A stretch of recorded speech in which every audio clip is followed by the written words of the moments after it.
casi un año hemos dejado de vivir muchas cosas y eso nos hizo valorar más la vida. Ahora valoramos más volver, viajar, vernos, visitar, vivir de nuevo todas esas palabras que comienzan por la B. De vacunémonos, porque así vendrá también un nuevo comienzo, en el que volveremos a vencer, a vender, a vivir y a valorar los momentos 1000 veces más. Vacunémonos y volvamos a vivir. Ministerio de Salud y Protección Social. Logo de la Comisión de Regulación de Comunicaciones.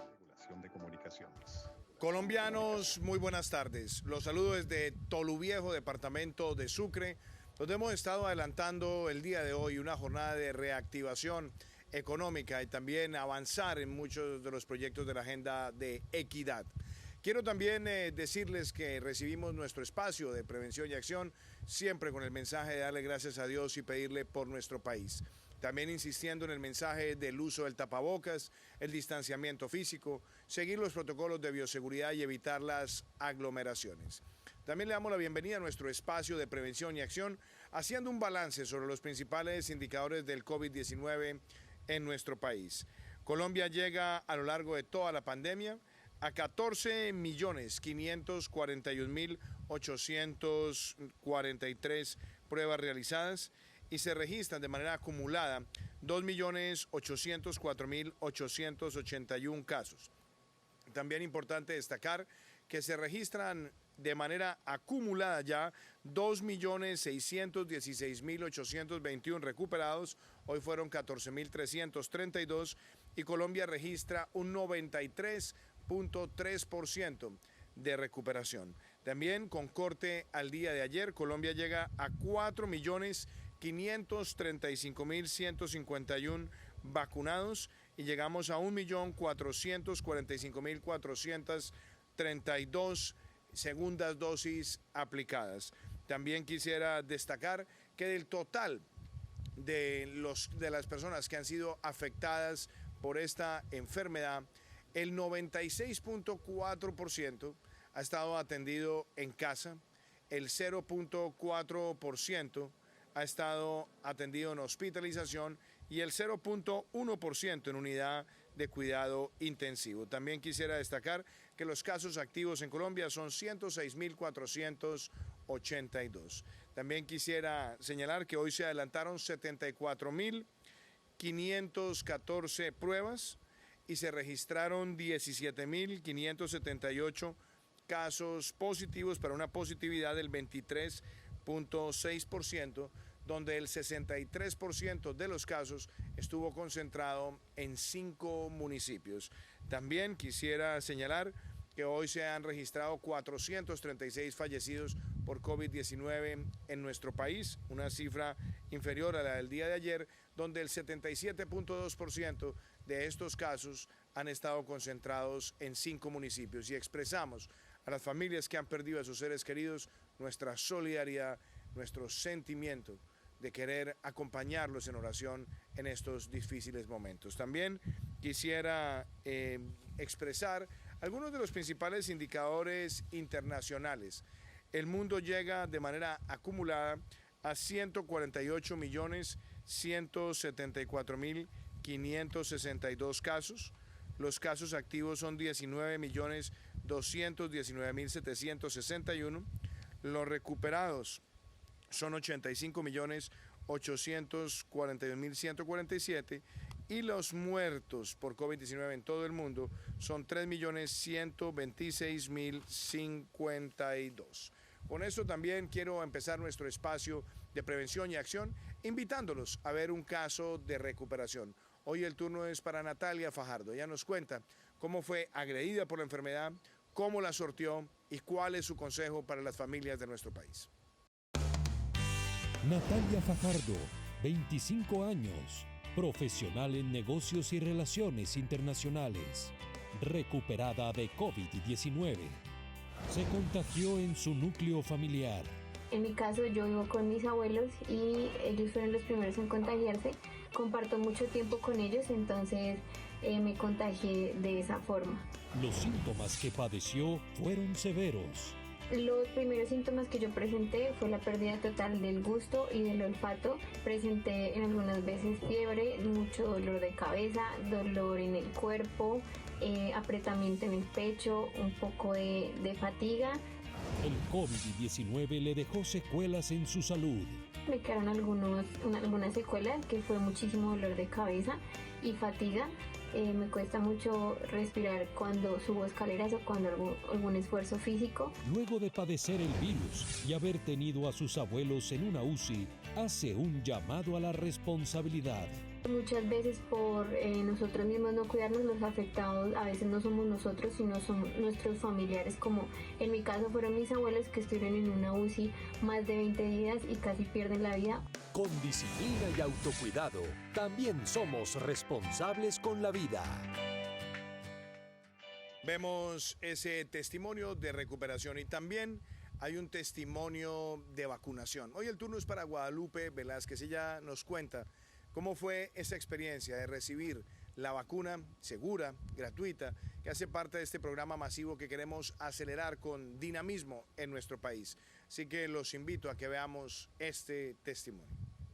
Yo soy Guadalupe Velázquez. Yo soy de Garagoa, pero vivo aquí en Bogotá. Pues gracias a Dios no me ha dado el virus ese. Entonces por eso me mando vacunar, porque yo sé que esa vacuna es lo más importante para todos nosotros de nuestra edad. Eso está muy bien, no dolió para nada.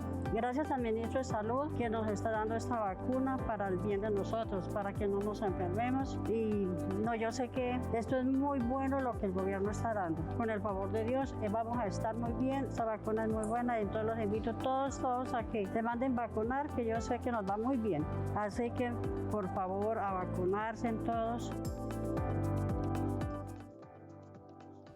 Veíamos también ese testimonio y qué bueno también compartir cómo el PAEF, Programa de Apoyo al Empleo Formal, ha llegado a distintos lugares del territorio y donde ha podido apoyar a micro, pequeñas, medianas y grandes empresas con el subsidio de nómina, pagando 40 o 50% del salario mínimo legal mensual. Hoy el turno es para una agencia de viajes que se conoce como Mar Caribe, que ha podido, gracias a estos recursos, proteger puestos de trabajo y apostarle y contribuir a la reactivación económica de nuestro país. Empresa familiar creada en el año 96, dedicada a la venta de servicios relacionados con viajes, tiquetes aéreos, reservas hoteleras, alquiler de autos, tarjetas de asistencia médica, paquetes turísticos. Hemos sido de los sectores más afectados. Estuvimos cerrados desde marzo del 2020 hasta agosto.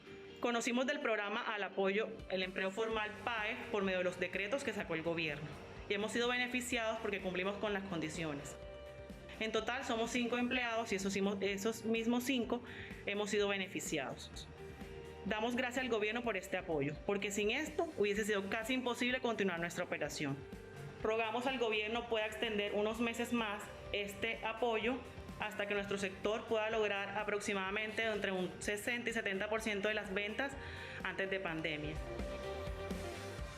Vemos ahí el alcance del PAEF.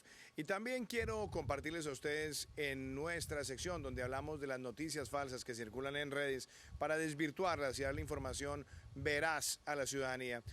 Se ha especulado mucho y en cadenas de WhatsApp que no es necesario la vacuna, que es mejor aplicarse o tomar vitamina C y D. Y de hecho eso ha generado en muchos países del mundo una gran desinformación. Por eso no hay que comerle cuento a esa información y los invitamos a que vean cómo esto es una noticia falsa y cuál debe ser la información veraz que le llegue a las familias de nuestro país.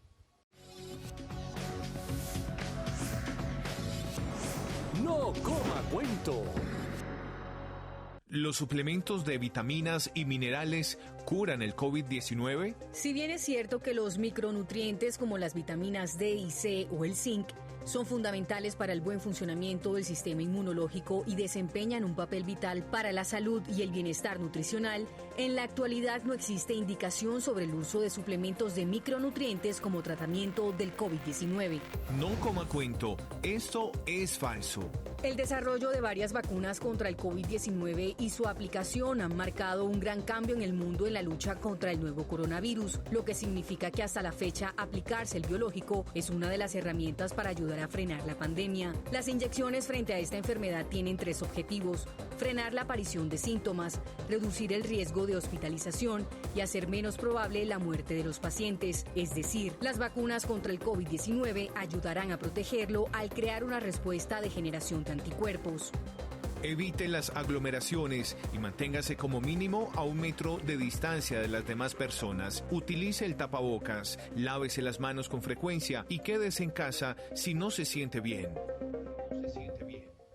Vemos ahí ese importante testimonio y también vamos a hablar sobre varios temas de salud. Quiero empezar haciendo un gran llamado a la atención a esto que les quiero compartir.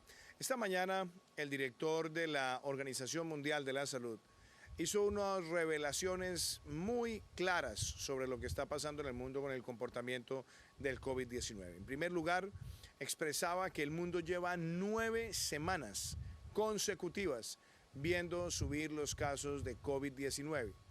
También decía el doctor Tedros que se observa que en las últimas 6 semanas se ve una tendencia creciente sobre el número de muertes por COVID-19. Y dijo algo todavía más alarmante, y es que en la última semana el número de contagios llegó a superar los contagios de los primeros 5 meses de la pandemia. Eso quiere decir que estamos viviendo una de las semanas más retadoras y desafiantes a nivel mundial en lo que tiene que ver con la pandemia del COVID-19. Claramente estamos viendo casos que son supremamente preocupantes, como ha sido el caso de India, donde hay un colapso estruendoso de la red de atención en el sistema de salud, pero adicionalmente donde se han visto más de 250,000 casos en un solo día. Esta situación también aumentada en su gravedad porque otros países del mundo están viendo su red de salud exacerbada, ha hecho también que el mundo esté enfrentando, así como lo hemos visto con vacunas y con ventiladores, una lucha grande para conseguir oxígeno industrial y obviamente oxígeno aplicable a todos los tratamientos médicos. Y esto, por supuesto, es muy importante y ese es uno de los temas que queremos abordar hoy con ustedes. En primer lugar, nos acompaña el ministro Fernando Ruiz desde la ciudad de Bogotá y tenemos la siguiente realidad también. Gracias a que hemos hecho una ampliación donde prácticamente hemos duplicado las unidades de cuidado intensivo a lo largo de la pandemia, hemos podido soportar muchos de los embates, de los picos y muy especialmente este tercer pico. Dicho eso, nuestro comportamiento en las próximas semanas va a determinar que nosotros no tengamos ningún nivel de exacerbación en la respuesta de las unidades de cuidado intensivo. Y por supuesto, también, como lo han vivido otros países, estamos tomando todas las medidas y acciones para garantizar el debido suministro de oxígeno en toda la red de unidades de cuidado intensivo. ¿Por qué quiero señalar eso? Porque Colombia estaba en febrero del año pasado en una capacidad de abastecer hasta 300 toneladas día de oxígeno en toda la red hospitalaria y se ha aumentado esa capacidad a cerca de 500 toneladas día.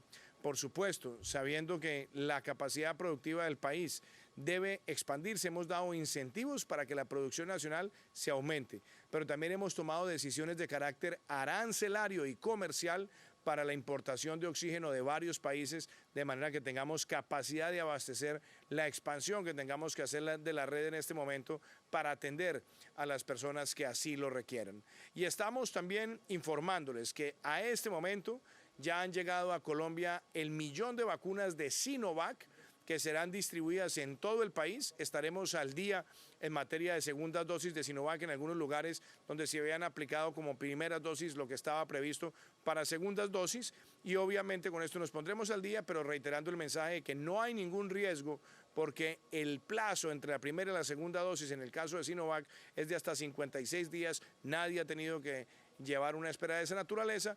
Eso nos permite no solamente ponernos al día, sino que sigamos avanzando. Nuestra meta es cerrar esta semana con 5 millones de personas vacunadas y, como se los dije, nuestra meta para finalizar el mes de mayo es que tengamos al menos 8 millones de colombianos vacunados. Con estos testimonios vamos a escuchar al ministro de Salud, Fernando Ruiz, pero antes de escucharlo, quiero que vean ustedes el testimonio de las acciones que se han emprendido para garantizar el suministro de oxígeno en nuestro país en esta semana o en estas semanas que serán las más retadoras a nivel mundial con respecto a la pandemia.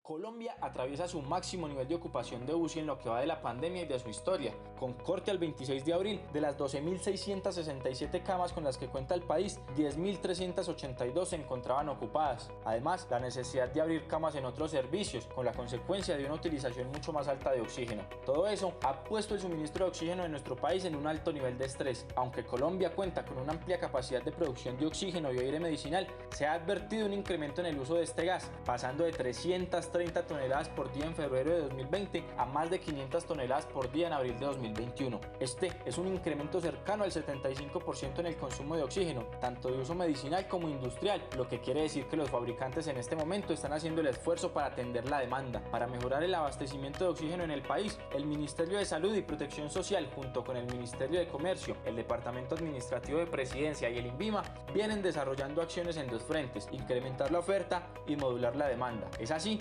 para aumentar la oferta se concertó con las empresas que toda la producción se derive al uso medicinal. Además, se expidió un acto administrativo donde está la suspensión o el diferimiento del arancel al oxígeno y a los concentradores de oxígeno. También usaremos el oxígeno líquido producido por la industria del acero y las instituciones de salud pondrán en funcionamiento las plantas de producción local. Para modular la demanda, recibimos el aporte de la Asociación de Medicina Crítica y la Sociedad Colombiana de Anestesia y Reanimación con recomendaciones de manejo basadas en cumplimiento de objetivos de oxigenación del paciente crítico, diferimiento de los procedimientos electivos que requieran oxígenos, tales como cirugías, y la verificación de la integridad de las redes de gases medicinales para evitar las pérdidas.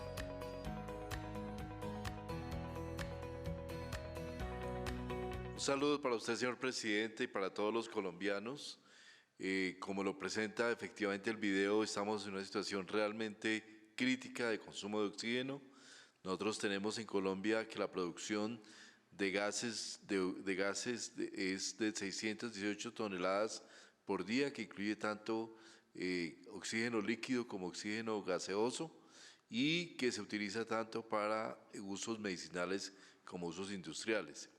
Esta capacidad nos podría dar, esta cantidad producida en Colombia nos podría dar una capacidad de atención de 21.600 camas de cuidado intensivo, más de las que tenemos. Sin embargo, es muy importante tener en cuenta que tenemos un consumo grande en otras unidades hospitalarias que no es cuidado intensivo, y también tenemos un consumo muy importante en servicio domiciliario, así como todavía en algún uso industrial.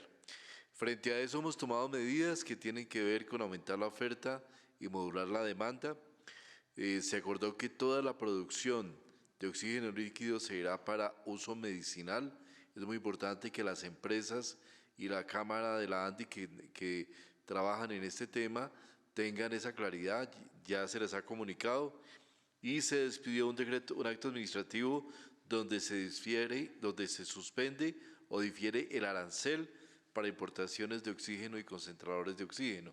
Esto nos ayudará a tener la posibilidad de tener un mayor acceso y la posibilidad de pronto de importaciones desde otros países.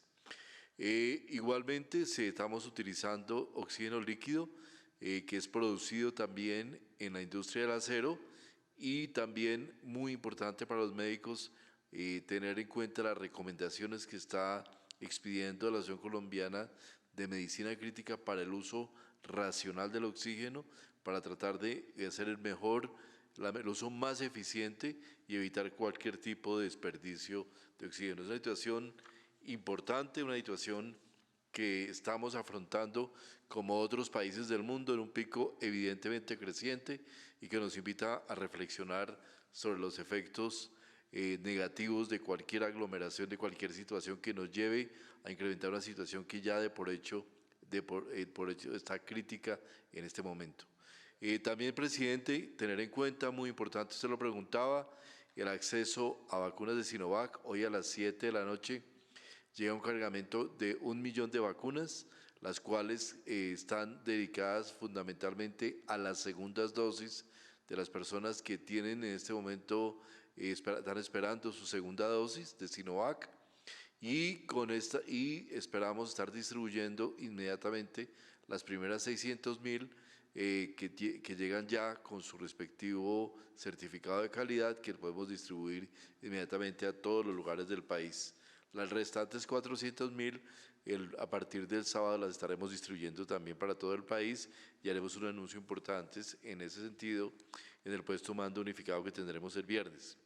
Y presidente, también quiero mencionar, ha salido mucho en medios en los últimos días, el tema de las gestiones que se han hecho desde el Gobierno Nacional, desde el Ministerio de Salud, para la adquisición de vacuna Sputnik V y la vacuna rusa.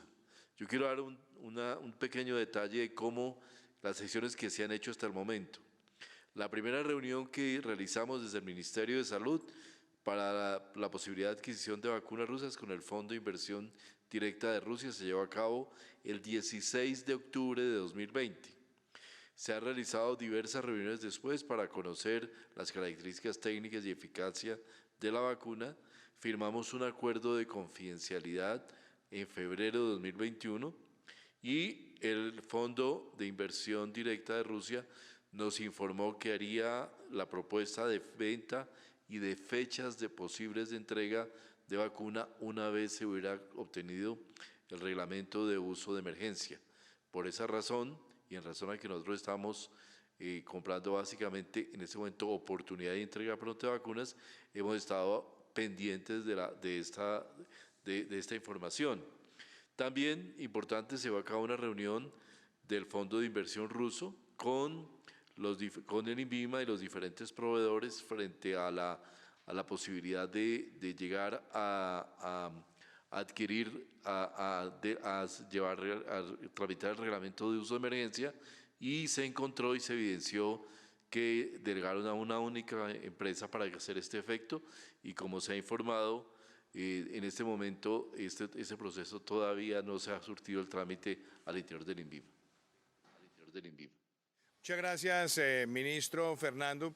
Yo quisiera, sobre lo que usted mencionaba ahora, el avión que traía el millón de vacunas de Sinovac ya aterrizó en Bogotá. De hecho, estábamos viendo ahorita un reel de imágenes, y me gustaría que hiciéramos referencia a cómo empieza ahora la distribución de esas vacunas, sobre todo también para ponernos al día con algunos de los incidentes que vimos en segundas dosis, que obviamente quisiéramos que ese tipo de situaciones no se nos presentaran. Afortunadamente no hay ninguna pérdida de efectividad porque está dentro de los tiempos entre primera y segunda dosis para esta casa farmacéutica, pero yo quiero que hagamos con un mensaje muy claro, ministro Fernando, de este espacio de prevención y acción, donde ya con la llegada de este millón de vacunas empieza una dispersión, y las personas que estaban pendientes de sus citas estarán recibiendo en los próximos días ya no solamente su reagendamiento, sino que vamos a agilizar ese proceso. Refirámonos a eso, ministro Fernando. Presidente, es una excelente noticia. Como usted dice, ya llegó el avión en este momento. Demos 1 millón de vacunas de Sinovac y estaremos distribuyéndolas a las principales ciudades del país a partir de mañana en un plan de entrega lo más acelerado posible para poder proceder a agendar las segundas dosis. Ya el agendamiento está en marcha, y lo que esperamos de los ciudadanos es que concurran a lograr esa vacunación masiva en las ciudades del país con la segunda dosis, que nos llevaría a estar muy cerca ya de los 2 millones de vacunados completos en el país. Muchas gracias, ministro Fernando. Y para hablar también sobre esta situación que la vemos en todo el mundo hoy, de la lucha por oxígeno, por vacunas, y también la situación crítica de India, que realmente es en este momento uno de los puntos de mayor contagio en todo el planeta. Nos acompaña el profesor Michael Rodríguez, él es profesor de Salud Pública de la Universidad de California, UCLA. Profesor, gracias por estar con nosotros. Usted es una de las autoridades en estas materias, y me gustaría también que nos diera su balance de cómo está viendo este comportamiento a nivel mundial, y también qué alertas debemos transmitir a nuestra población, viendo el alto nivel de contagios que ha sido señalado hoy por el doctor Tedros, director de la OMS, como una de las semanas más difíciles a nivel mundial de toda la pandemia. Buenas tardes. Es un placer estar aquí. Me llamo Michael Rodríguez, soy profesor de la Universidad California en Los Ángeles, en las escuelas de medicina y salud pública. Desafortunadamente, la situación sigue bien fuerte por todo el mundo acerca de la pandemia de COVID-19. Voy a dar unos ejemplos. Por ejemplo, de unos países donde que se están en situaciones bien fuertes. Por ejemplo, la situación en India es posiblemente está sufriendo uno de los peores crisis de cualquier país ha sufrido desde que la pandemia empezó. Los hospitales de la India están sobre llenos. Hay pacientes que están muriendo mientras que están esperando ver los doctores. Si vemos a Latinoamérica, también está sufriendo. Brasil, Argentina, Chile, o sea, México, muchos países que también vemos que esto está pasando. Se urge mucho las prácticas de distancia con la utilización de las máscaras, con la lavando las manos, o sea, y yendo a lugares realmente no yendo hasta que ya se ha bajado el nivel de crisis en los países a un nivel en que ya se puede ir al público y utilizar cosas públicas porque es muy, muy fuerte. La buena noticia es que hay vacunas, que las vacunas están funcionando y que esa esperanza sigue, se están creando más y se está por fin distribuyendo más vacunas a todo el mundo. Y con tiempo llegará a todos los países del mundo. Muchísimas gracias, profesor Michael Rodríguez. Estaremos también contando con usted en prevención y acción. Usted es una de las voces autorizadas en materia de la Academia de Salud Pública a nivel mundial. Nos acompaña también para hablar sobre un tema muy importante el secretario general de la Organización de Cooperación y Desarrollo, OCDE, Ángel Gurría. Y quiero precisar que la OCDE mañana tendrá un evento muy especial para Colombia. Será un día histórico de nuestro país en la OCDE porque se izará la bandera de Colombia por primera vez en la Organización de Cooperación y Desarrollo, donde Colombia entra como miembro pleno y es un acontecimiento. Estará también nuestra vicepresidenta Marta Lucía Ramírez en representación de nuestro país en ese gran reconocimiento a Colombia. Una tarea de muchos años, una política de Estado que nos permite a nosotros entrar a esta importante organización. Pero quiero destacar también el papel que ha jugado la OCDE, acompañándonos en el diseño de política social para atender la pandemia. No solamente contamos de sus comentarios en el desarrollo de ingreso solidario, de evolución del IVA, sino también otros programas que nos han permitido proteger a la población más vulnerable. Hoy vimos este caso aquí en Toluviejo, en el departamento de Sucre. Pero para hablar sobre estos temas, sobre la reactivación y sobre la necesidad de proteger a la población más vulnerable y buscar la estabilización de finanzas públicas, está con nosotros el secretario Gurría y le agradezco, secretario Gurría, que esté una vez más con nosotros en Prevención y Acción. Tiene usted la palabra. Estimado presidente Duque, queridos amigas y amigos colombianos, es un placer estar con ustedes en vísperas del primer aniversario de Colombia como miembro de la OCDE para comentar sobre los avances de la estrategia colombiana frente a la crisis de la COVID-19. Colombia ha abordado la pandemia y la crisis económica y social que ha venido con ella a través de medidas proactivas e innovadoras.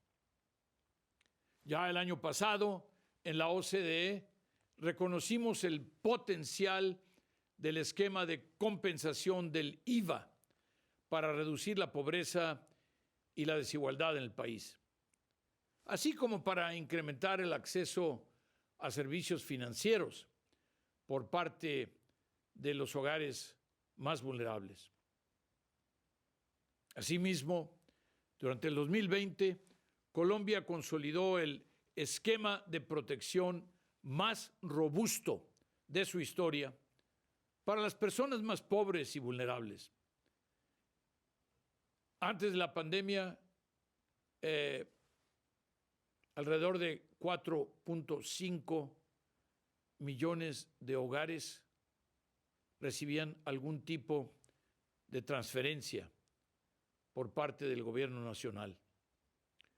Hoy esa cifra casi se ha duplicado, asciende a alrededor de 8 millones de hogares. Y estamos hablando casi del 90% de los hogares en Colombia. El último año y medio no ha sido sencillo para ningún país, pero ha sido muy duro en América Latina. En este contexto, Colombia ha extendido el apoyo a la población más vulnerable mediante el programa Ingreso Solidario, impulsando además, como mencionamos antes, la inclusión financiera. Además, para limitar el impacto sufrido por el mercado laboral, el gobierno puso en marcha el Programa de Apoyo al Empleo Formal, el PAEF, que fue creado para apoyar mediante un aporte estatal un porcentaje de las obligaciones laborales de los empleadores formales del país. Estimula el empleo, pero además estimula la formalidad. Amigas y amigos colombianos, tengan la certeza de que bajo el liderazgo del presidente Duque, Colombia y la OCDE seguirán trabajando mano con mano, intensamente, para consolidar una estrategia de recuperación resiliente, incluyente, pero también sostenible, también verde. Cuenten con todo nuestro apoyo para el diseño, el desarrollo y la puesta en práctica de mejores políticas para una vida mejor. Muchas gracias. Muchas gracias. Muchísimas gracias, doctor Gurría, por ese importante testimonio, y nosotros seguimos trabajando con la Organización de Cooperación y Desarrollo, OCDE, en toda esta agenda de reactivación económica. Y estamos, como lo he dicho ya en 2 ocasiones, en Toluviejo, en Sucre. Estamos haciendo seguimiento a lo que se conoce como el Pacto Funcional del Golfo de Morrosquillo. Inversiones para la reactivación económica que le llevan oportunidades a la población más vulnerable, vías terciarias, acueducto y alcantarillado, como lo hicimos en este municipio, la puesta en marcha de la primera piedra de lo que será una institución escolar, un megacolegio con más de 58 aulas que estaremos inaugurando en el mes de junio del año 2022. Un proyecto que genera empleo local y que va a generar transformación de vidas. Para que abordemos estos temas nos acompañan no solamente los gobernadores de Sucre y Córdoba, sino también un equipo de funcionarios que ha estado trabajando en este importante proceso. Y quiero que todos ustedes en sus casas vean el alcance que tiene este pacto funcional del Golfo de Morrosquillo y por qué ejemplos como este hacen parte de Compromiso por Colombia para reactivar a nuestro país, proteger a los más vulnerables y dinamizar la generación de empleo. Un anhelo de más de medio siglo es hoy una realidad. El Golfo de Morrosquillo pues tiene muchos atractivos, es netamente turístico, por decirlo así, y necesitamos que haya mucha inversión porque, como se pueden dar cuenta, miren, tenemos unos paisajes hermosos. Se trata de una histórica transición hacia un modelo de desarrollo económico más equitativo, dinámico y próspero en este emblemático paraíso del Caribe colombiano. Con inversiones sin antecedentes en la región por 1.152.000 millones de pesos a través del Pacto Funcional del Golfo de Morrosquillo, se dio inicio hace un año a las obras que convertirán a este territorio en un centro de desarrollo logístico, empresarial y turístico. La generación de empleo, la reducción de la pobreza y el mejoramiento de la competitividad de la economía y el turismo son las prioridades del Pacto del Golfo de Morrosquillo, que beneficia a 340.000 habitantes de 10 municipios de los departamentos de Sucre y Córdoba. Es importante que invierta el gobierno en las regiones para que así haya un progreso en este municipio y tanto en los otros municipios. Nos quedaría más cerca también trasladarnos de un municipio a otro. Las inversiones a través del Pacto del Golfo de Morrosquillo ascenderán este año a 576.000 millones de pesos, recursos que se destinarán prioritariamente a proyectos de educación, agua potable, salud, al igual que infraestructura vial, especialmente vías terciarias. El megacolegio de Tolú Viejo, el acueducto y alcantarillado de Coveñas, al igual que su nuevo hospital, las vías entre el Delirio y Puerto Viejo, Santa Lucía y Moñitos, así como una moderna red de vías terciarias, serán por fin una realidad en el Golfo de Morrosquillo. Pactos territoriales del Departamento Nacional de Planeación. Desarrollo con equidad. Ahí veíamos ese importante balance de lo que es este pacto funcional por el Golfo de Morrosquillo. Está con nosotros la ministra de Educación, María Victoria Angulo. Ministra, hablemos de este megacolegio, hablemos también del Fondo de Solidaridad Educativa y también un mensaje que es muy importante, todos los protocolos de autocuidado en los lugares donde tenemos alta ocupación, pero también el mensaje de cómo está avanzando la construcción de nueva infraestructura y también la conectividad. Muchas gracias, presidente. Un saludo a usted, a los compañeros y a todos los televidentes. Yo pediría, presidente, que iniciemos con un testimonio de Geraldine, con un testimonio de las regiones, de la Universidad del Magdalena. Usted ha mencionado reiteradamente cómo este proceso de transformación social sostenible le llega a la educación superior.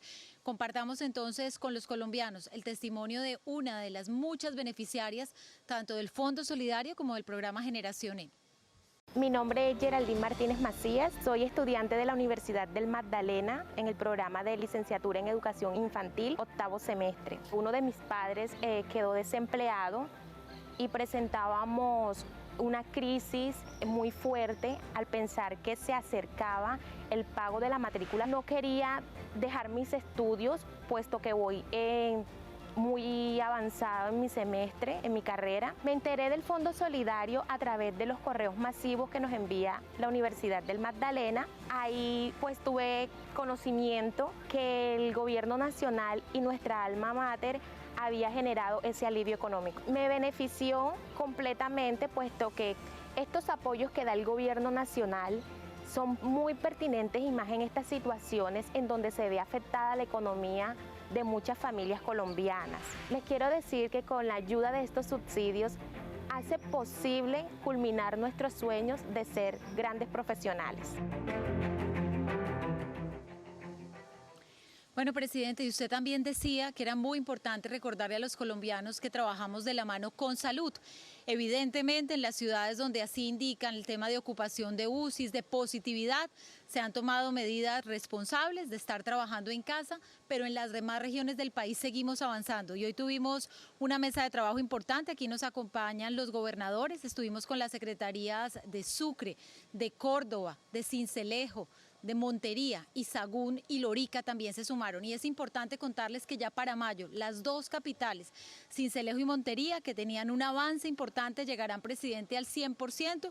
Y hay un gran desafío, pero todo el compromiso de Sucre y Córdoba de ponerse al día en esta meta tan importante que es darle la oportunidad a los niños y a los jóvenes de la región de tener alternancia. Y alternancia va de la mano de infraestructura, de mejoramientos. Y usted comentaba el proyecto de Tolú Viejo. Un pacto que no solamente le responde a una rectora, a unas coordinadoras de 20, 30 años de espera por mejorar esta infraestructura, queremos compartirlo con ustedes. Es el proyecto más grande de todas las 12.000 aulas, 5.000 entregadas, 12.000 al final del cuatrenio, que haremos en su mandato, presidente, realidad, tocando la vida y las realidades de cada una de las regiones. Compartamos el video entonces. El inicio de la construcción del nuevo megacolegio Heriberto García Garrido en Tolú Viejo, Sucre, es una realidad. Hoy estoy dándole gracias al Altísimo porque un sueño de tantos años por fin se hace realidad. La institución va a cambiar totalmente Vamos a tener la construcción de un colegio nuevo en el cual vamos a albergar a todos nuestros estudiantes con unos mejores ambientes escolares. La obra beneficia a más de 2.000 estudiantes y tendrá 58 aulas de clases, laboratorios de física y química, zonas administrativas, áreas deportivas, comedor y áreas complementarias. Una obra que le transformará la vida a los habitantes del municipio de Toluviejo, que gracias al pacto del Golfo de Morrosquillo, a la generosidad del señor presidente Iván Duque, al Ministerio de Educación y a la labor que hemos hecho conjuntamente la Gobernación de Sucre con la Alcaldía de Toluviejo, será una realidad. En junio del año entrante se inaugurará el primer megacolegio de estas características en Colombia, aquí en Toluviejo, en nuestro departamento, en el departamento de Sucre.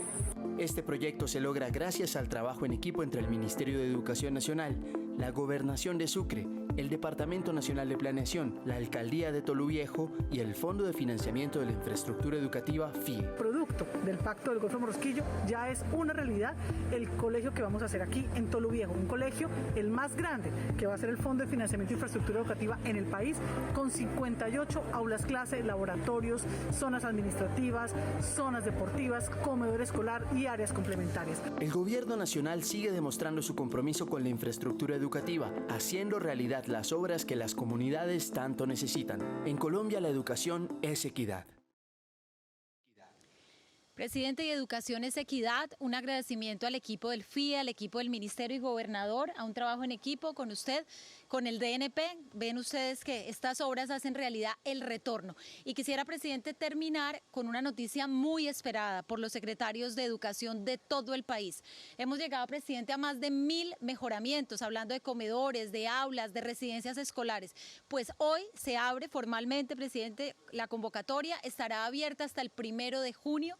Tenemos allí recursos para mejoramiento integral, para comedores escolares, para residencias, un foco obviamente en la ruralidad. Llegaremos, presidente, incluso a municipios de categoría 5 y 6, una gran oportunidad y una invitación a que este esfuerzo que hacemos para un retorno gradual, progresivo y seguro se acompañe obviamente de unos mejoramientos en infraestructura que se suman a más de 203 colegios entregados, más de 5.000 aulas y, como mencionaba anteriormente, serán 12.000. Encuentran toda la información en la página web del Ministerio de Educación y haciendo equipo gobernadores y con sus secretarios y los de todo el país para que esta convocatoria realmente nos permita llegar a muchísimos municipios del país. Muchísimas gracias, ministra María Victoria. Y estamos hablando también de la infraestructura educativa, pero un mensaje muy importante para toda la nación. Hoy en Coveñas, en el departamento de Sucre, estuvimos con el presidente de la empresa colombiana de energía Ecopetrol, Felipe Bayón, visitando el TLU2. El TLU2 es una boya de cargue de hidrocarburos, en particular de crudo para exportación. Gracias al oleoducto Caño-Limón Coveñas y al TLU2 podemos estar cargando cerca de 60.000 barriles hora. Y eso significa también ingreso de divisas a nuestro país, divisas que también se convierten en regalías, que se convierten en ingresos y que nos permiten a nuestro país saber aprovechar responsablemente los recursos del subsuelo, la riqueza del subsuelo, para enfrentar los retos, desafíos y la pobreza del suelo. Hoy, como lo decía el propio gobernador de Sucre, gracias a estos ingresos se están pudiendo hacer obras de infraestructura como este megacolegio aquí en Toluviejo. Para hablar sobre la importancia que tiene el TLU2 y también mostrar el alcance que tiene la exportación de crudo de nuestro país, está con nosotros el presidente de la empresa colombiana de energía, Felipe Bayón. Doctor Felipe, estamos con el tiempo contado, pero muy importante que usted rápidamente le hable a los colombianos del alcance que tiene este proyecto, esta inversión que se pone ahora en funcionamiento para tener capacidad exportadora de crudo y así también darle recursos a nuestra nación. Lo escuchamos. Presidente, buenas noches. Un saludo especial para todos los colombianos. Hoy es un día importante. La inauguración de esta TLU2 permitirá pasar, en este sentido, de cargar unos 18 barcos al mes a prácticamente el doble, 34 barcos al mes, barcos entre 500.000 y 2 millones de barriles, permitiendo que los crudos de la Orinoquía, del Meta, del Magdalena Medio sigan llegando a esos mercados internacionales y que Colombia, que sigue manteniendo la autosuficiencia en términos de producción de hidrocarburos, también pueda tener presencia en esos mercados, en Estados Unidos, en la China y en otros mercados que hemos venido abriendo, en la India, en Corea del Sur, en Brunei, en Suecia y algunos mercados del África. Una inversión de 176.000 millones de pesos que generó empleos para la región, un trabajo entre CENIT y Ocensa de alrededor de 2 años, que después de 45 días de instalación nos permitió, como usted lo decía, el día de hoy, inaugurar una infraestructura que nos permitirá durante muchos más años hacia adelante tener un terminal con la última tecnología, un terminal que tiene operaciones seguras, que cuida el medio ambiente y que permite que Colombia siga apuntándole a la reactivación en este momento que tanto necesitamos desde el punto de vista de enfrentar la crisis. Y nuevamente, presidente, pues muchas gracias por haber estado en el TLU2 el día de hoy con el personal de CENIT y de Ecopetrol. Muchísimas gracias, doctor Felipe Bayón. Y también para hablar de reactivación segura, en estos momentos está con nosotros el director del INVIES, Juan Esteban Gil. Seguimos en medio de la pandemia reactivando estos proyectos, que son proyectos para la población más vulnerable, generan empleo y además dinamizan nuestra economía. Con el INVIES, aquí en esta región, se está avanzando en uno de los proyectos más anhelados por décadas, que es la pavimentación de ese corredor que es Santa Lucía Moñitos, uno de los más importantes que tendremos en la costa caribe. Antes de escuchar al doctor Juan Esteban, los invito a que vean este testimonio. El Gobierno Nacional transforma la movilidad de Córdoba y el Caribe para siempre. Hoy cumplimos un sueño histórico de habitantes y transportadores de la región con la firma del contrato de obra con el que llevaremos a cabo la pavimentación del corredor Santa Lucía Moñitos y con el que abrimos caminos hacia el desarrollo. Para esta estratégica vía tenemos recursos garantizados por 190.000 millones de pesos, con los que vamos a crear nuevas oportunidades de trabajo para más de 1.600 habitantes del Caribe, ratificando nuestro compromiso de ejecutar proyectos con altos índices de rentabilidad social. Estas obras serán desarrolladas por el consorcio Isla 066-2020, como parte de nuestra estrategia de reactivación económica Compromiso por Colombia, una agenda con la que llegamos a todas las regiones del país para hablar con hechos y hacer de la equidad y la paz con legalidad los pilares que contribuyan a la construcción de una Colombia mejor para todos.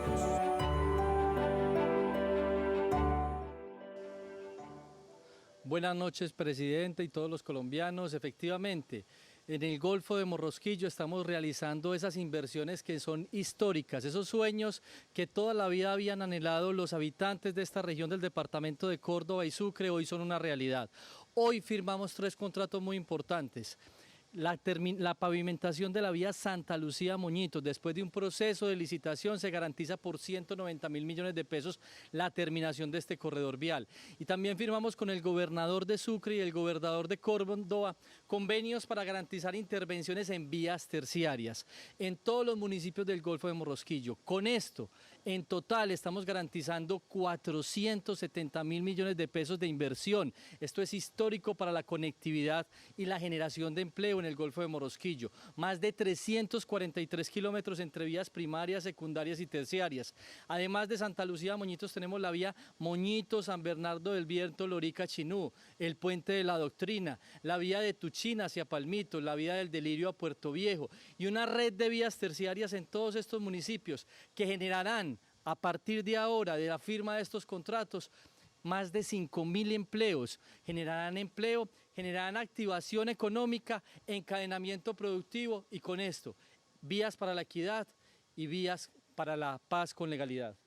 Muchísimas gracias, doctor Juan Esteban. Y está con nosotros el gobernador del departamento de Sucre, Héctor Olimpo Espinosa. Gobernador, varios temas, esta reactivación segura, obviamente seguir enfrentando la pandemia, avanzar en vacunación, pero algo que también es muy importante, el alcance de los programas sociales en el departamento.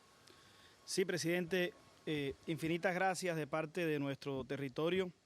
Noticias como las que usted nos trae hoy al departamento son noticias que nos traen esperanza en medio de esta tragedia que afronta el mundo y que afronta Colombia. Ver este megacolegio que se va a hacer en Toluviejo, las vías que vamos a poder hacer, la recuperación de playas, la sede del SENA, del Golfo de Morrosquillo, todas las construcciones de centros de convenciones, de marinas, la infraestructura que se va a hacer de servicios públicos, de acueductos, de alcantarillas, esa inversión de 1 billón de más de 1 billón de pesos que se va a hacer en esta región nos llena a nosotros de esperanza sobre el futuro nuestro. Eso sumado a todos los programas de reactivación y todos los programas sociales del Estado. En Sucre hay aproximadamente 70.000 personas beneficiadas del ingreso solidario y 80.000 más beneficiadas de la devolución de IVA y casi 300.000 personas beneficiadas de los programas sociales del Estado a los que se les ha garantizado sostenibilidad. Nosotros, de nuestra parte, presidente, hemos venido también invirtiendo unos recursos muy importantes, casi 15.000 millones en reactivación, para reactivar los hoteles, garantizar la reactivación segura del turismo, a través del proyecto también Sucre Monta tu Negocio, garantizar los emprendimientos, garantizar la comercialización de nuestros bienes rurales, en fin. Tenemos un paquete de reactivación sumado a estas obras de infraestructura que son muy importantes para garantizar el futuro de este territorio y la reactivación seguro como la hemos denominado. Con ocasión de la vacunación, presidente, vamos en un 82%. Hemos recibido 116.000 vacunas, articulados con todos los municipios, 26 municipios, 26 hospitales, IPS públicas y privadas. Las EPS todas articuladas a través de la estrategia Unidos por Sucre, donde todas trabajan como si fueran una. Esto nos ha permitido impedir, presidente, que colapse nuestra red, atender la gente a tiempo. Gracias a la ampliación de camas de UCI que se ha hecho de la mano del gobierno nacional, duplicamos casi nuestra capacidad y hemos sabido mantener el control. Hoy tenemos 68% de ocupación de camas de UCI. Completamos hoy, presidente, aproximadamente 27.000 contagios con 958 fallecimientos. Desafortunadamente, seguimos trabajando y luchando, adoptando las medidas de orden público, haciendo énfasis en el distanciamiento social, en las medidas de bioseguridad y en todas aquellas recomendaciones que ustedes, las autoridades, nos han venido haciendo. Muchísimas gracias, gobernador Héctor Olimpo Espinosa. También está con nosotros el gobernador del departamento de Córdoba, Orlando Benítez. Gobernador, en el mismo sentido, Pacto Funcional del Golfo de Morrosquillo, reactivación, pero estamos hablando también del control de la pandemia. Y como usted lo decía, los programas sociales han sido un gran amortiguador para las comunidades más afectadas por los efectos nocivos de la pandemia. Lo escuchamos. Presidente, muchas gracias. Siempre es un placer tenerlo en nuestra región. Córdoba tiene hoy el 75% de ocupación en unidades de cuidados intensivos, del total de capacidad instalada de 460. Al día de hoy, presidente, tenemos lamentablemente 2.188 personas que han fallecido. Eso nos da una letalidad del 4.3%. Tuvimos picos mayores el año pasado. Hoy estamos en una curva ascendente que esperamos seguir frenando con todas las medidas que hemos tomado al tenor de las directrices del gobierno nacional y en articulación con los gobiernos municipales, pero no habrá medida contundente si la gente no es consciente. Y el proceso de vacunación avanza de manera muy satisfactoria. Tenemos de las 153.000 vacunas que hemos recibido, de aquellas entregadas, presidente, tenemos un 93% de aplicación.